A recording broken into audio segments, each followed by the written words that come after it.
Laissez-moi vous conter une belle histoire d'amour. Une idylle où se mêlent plaisir et gourmandise, née il y a 120 ans entre Saint-Hubert et les consommateurs. Voici comment la marque a su entretenir la flamme du désir avec une alimentation saine auprès des 6 générations de gourmands qui se sont succédés.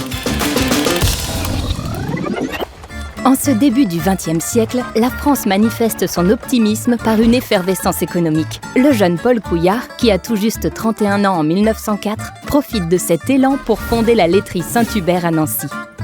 Pionnier de l'hygiène alimentaire, il est le premier Lorrain à produire du lait pasteurisé en bouteille de verre. Son magasin de la rue Raugraff permet même aux clients de voir l'atelier de fabrication à travers une vitre. Ces innovations attirent les clients de la région et le nom de Saint-Hubert devient rapidement synonyme de qualité nutritionnelle et de bonne santé. En 1909, Nancy rayonne en accueillant l'exposition internationale de l'Est de la France. La société Paul Couillard et compagnie construit son nouveau site de production rue Pichon.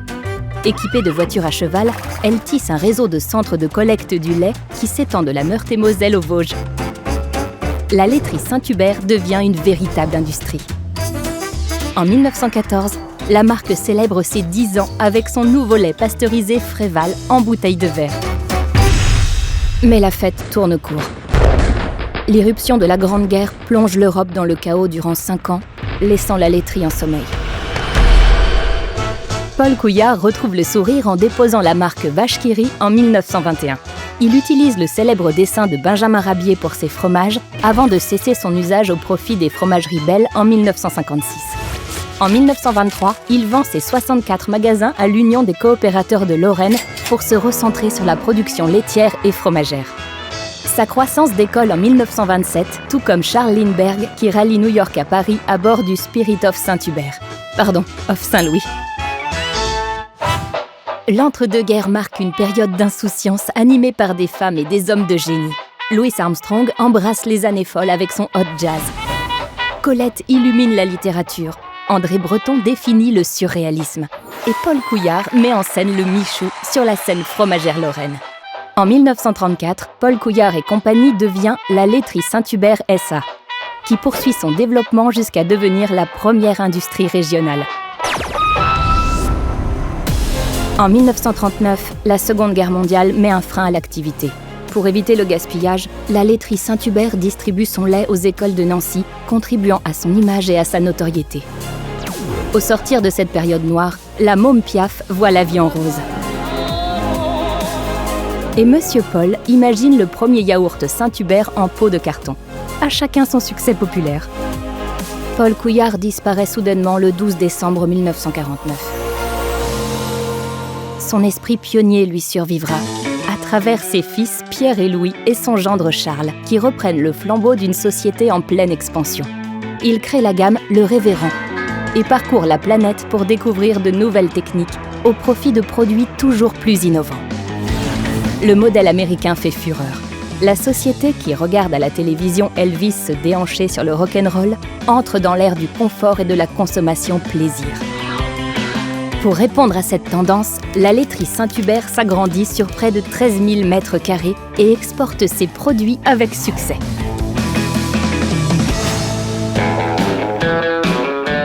À l'aube des 60s, Saint-Hubert s'émancipe en ouvrant son capital. All You Need Is Love et la Beatles mania déferlent sur la planète.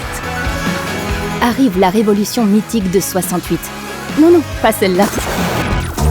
Celle du premier lait stérilisé UHT en Tetra Pak. Avec une DLC de 3 mois, l'équipage d'Apollo 11 aurait pu l'emporter sur la Lune en juillet 69. Le choc pétrolier de 1973 frappe le monde, tandis que Michel Platini s'apprête à le conquérir. Formé à l'AS Nancy-Lorraine et nourri au lait Fréval, désormais en bouteille plastique, il rejoint l'équipe de France en 1976. En 1974, Saint-Hubert quitte Nancy pour s'installer à Ludre, dans une usine ultra-moderne de 20 000 m². C'était il y a 50 ans. 1980. Marguerite Yourcenar est la première femme à entrer à l'Académie française et Saint-Hubert 41, la première matière grasse à tartiner allégée à entrer dans la légende. En 1981, Saint-Hubert 41 est élu Grand Prix de l'innovation du Cial, qui récompense les grandes nouveautés agroalimentaires mondiales. Élu la même année, François Mitterrand s'en régale au petit déjeuner.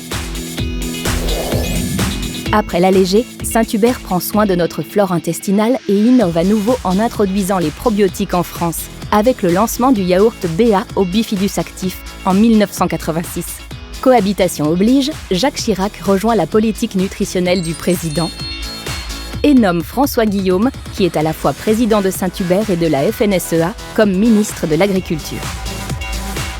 Crème fraîche Saint-Hubert voit le jour la même année.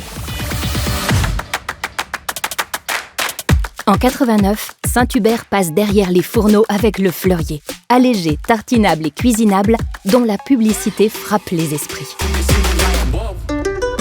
S'ensuit une décennie d'associations et de restructuration stratégique qui amène à l'intégration de Vallée en 1996, la marque de cœur des Italiens, dont les produits sont désormais fabriqués à Ludre et bénéficient des innovations Saint-Hubert. Tourne-Olive est lancée en 1997. L'année suivante, l'usine de Ludre, toujours à la pointe de l'innovation dans les process, s'équipe d'une salle blanche. Et le groupe centralise le siège de ses sociétés à Rungis.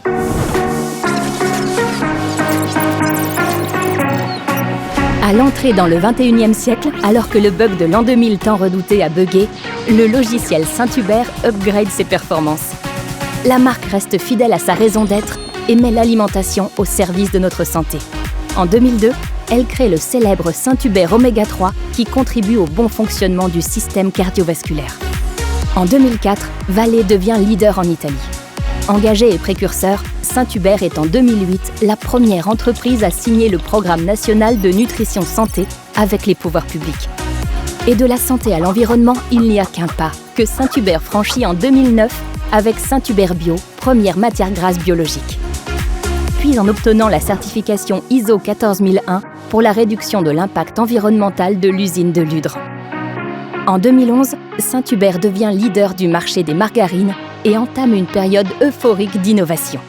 Saint-Hubert 5 céréales, Saint-Hubert Oméga 3 sans sel, Pépites très chocolat ou encore Saint-Hubert soja.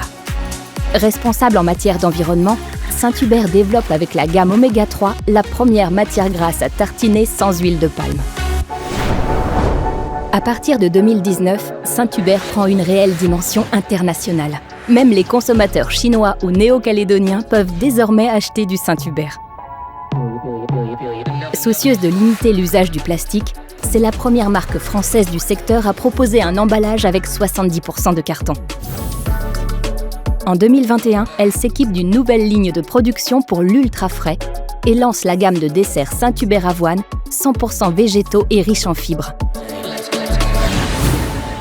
Cette fois, la réussite espérée n'est pas au rendez-vous. Mais être pionnier, c'est aussi apprendre de ses difficultés pour mieux repartir de l'avant.